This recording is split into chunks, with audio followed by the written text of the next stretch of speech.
Good morning students.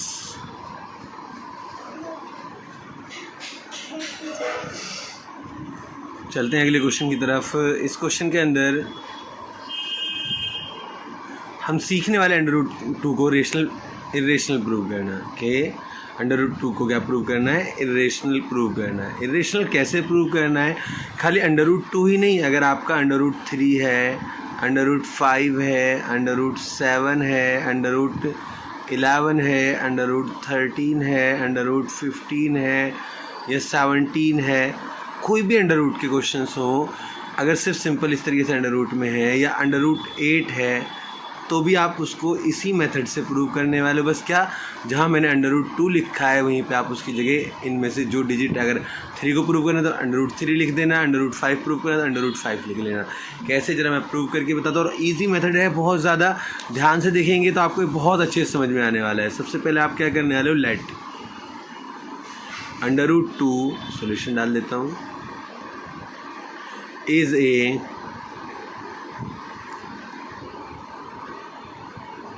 Rational number. सबसे पहले तो हमने मान लिया अंडर रूट 2 क्या है, रेशनल नंबर है।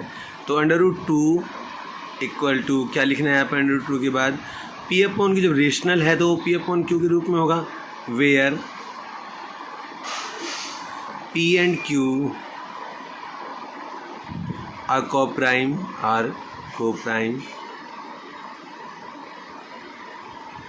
And Q is equal not zero, क्योंकि वैल्यू ज़ीरो नहीं होनी चाहिए।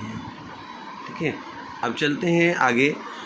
स्क्वायरिंग बोथ साइड्स, सबसे पहले आप करेंगे स्क्वायर करेंगे, स्क्वायरिंग बोथ साइड्स। जब दोनों तरफ स्क्वायर करेंगे तो क्या होगा, अंडर रूट 2 का स्क्वायर प्लस पी का, सॉरी प्लस नहीं, इक्वल टू इस लाइन को काट देता हूँ, दोबारा करता हूँ। अंडर रूट 2 का स्क्वायर इक्वल टू पी का स्क्वायर अपॉन क्यू का स्क्वायर, तीनों का स्क्वायर हो जाएगा। अंडर रूट 2 के स्क्वायर से स्क्वायर खत्म, 2 इक्वल टू 2 क्यू स्क्वायर, ये 2 बचेगा, क्यू स्क्वायर के पास हो जाएगा, इक्वल टू पी स्क्वायर। ठीक है, आप लिखेंगे 2 is a factor of P square, 2 is a factor of P. इतना लिखने के बाद क्या करेंगे आप कि जो आपने माना था, क्या माना था आपने, 2 is a factor of P square, 2 is a factor of P, तो पी इक्वल टू आप 2a मान लेंगे। क्या मान लेंगे, 2a, और इसको आप डॉट डॉट डॉट 1 मान लेंगे। और अब यहाँ जो p की वैल्यू है इक्वेशन 1 में पुट करेंगे। कैसे, put the value of p in equation 1 में जब हम पुट करेंगे तो क्या होगा, 2q square as it is लिख लेंगे।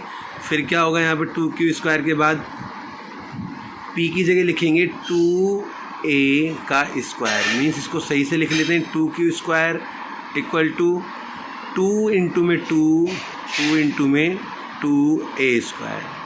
अब आप देख सकते हैं क्या होगा, इस वाले 2 से ये वाला 2 कट हो जाएगा, q square equal to 2a square. फिर वही लैंग्वेज जो यहाँ लिखी थी, 2 is a factor of p square, तो यहाँ लिखें 2 is a factor of q square. 2 is a factor of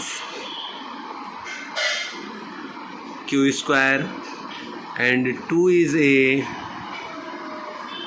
factor of q।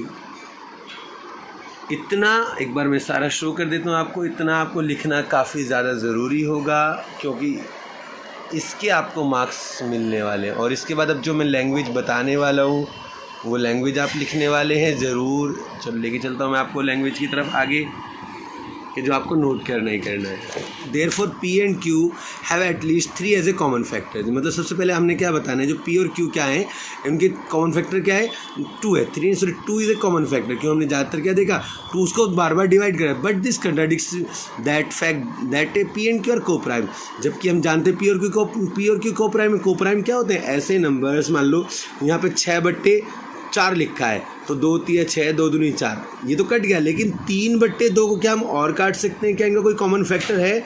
नहीं है। तो इसलिए हम कहेंगे ये क्या है? को प्राइम है। क्या है ये?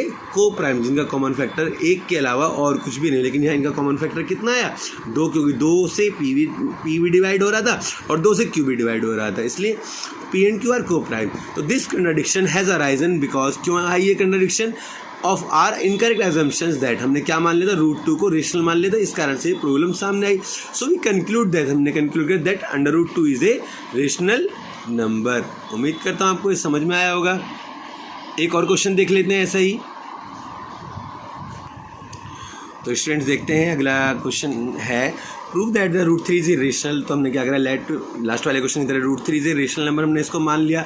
और √3 is a P upon Q क्योंकि रेशनल है इसलिए P अपॉन क्यू के रूप में होना चाहिए, where P and Q are coprime and Q is equal not 0। So squaring both side, जब दोनों तरफ स्क्वायर करेंगे तो इसका स्क्वायर करा तो √3 का स्क्वायर करेंगे, स्क्वायर साइड रूट खत्म, 3 हो जाएगा।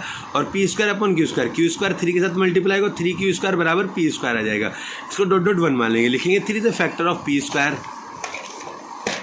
फिर लिखेंगे 3 is a factor of P।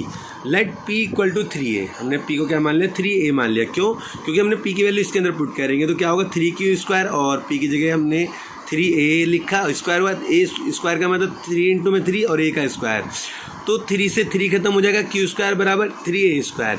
तो 3 इज अ फैक्टर, ठीक है, 3 is a factor of Q square और 3 is a factor of Q लिखेंगे।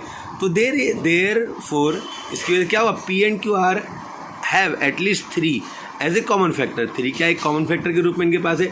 बट दिस कंट्राडिक्स जो ये कंट्राडिक्शन हुई है या ये कंट्राडिक्स हुई है, the fact that P and Q are coprime, P और Q क्या है? को प्राइम है। क्यों? P और Q को तो डिवाइड नहीं होना चाहिए था, उनका कोई कॉमन फैक्टर तो होना नहीं चाहिए था 1 के अलावा, लेकिन यहाँ पे 1 के अलावा और कॉमन फैक्टर है। तो दिस कंट्राडिक्शन हैज़ अराइजन, क्यों आई? Because of our incorrect assumption that √3 is rational. हमने √3 को क्या मान लिया था शुरू में? रेशनल मान लिया, इसलिए प्रॉब्लम सामने है। सो वी कंक्लूड दैट, इसलिए हम कह सकते हैं √3 is a irrational number, irrational number या इरेशनल